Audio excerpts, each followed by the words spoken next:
नमस्कार मंडळी. तुम्हाला माहित होतं का आपल्या शिरसोली गावाला पाण्यावाल्यांचं गाव म्हणून ओळखता?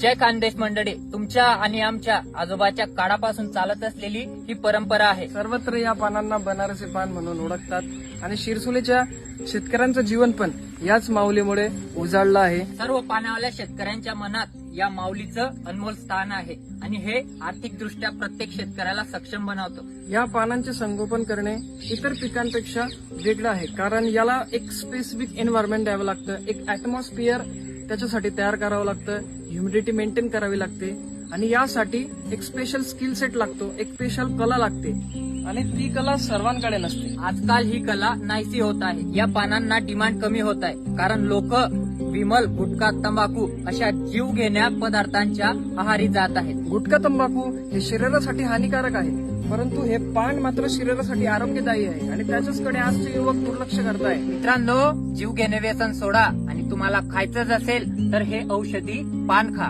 तर मित्रांनो, हा रील सगळीकडे शेअर करा. जर खा, पान टाळा. अरे नाही रे भाऊ, असं नाहीये ते. पान खा आणि जहर टाळा असं आहे ते. चला तर मंडळी, मग जय नागवेल माऊली असं कमेंट पण करा.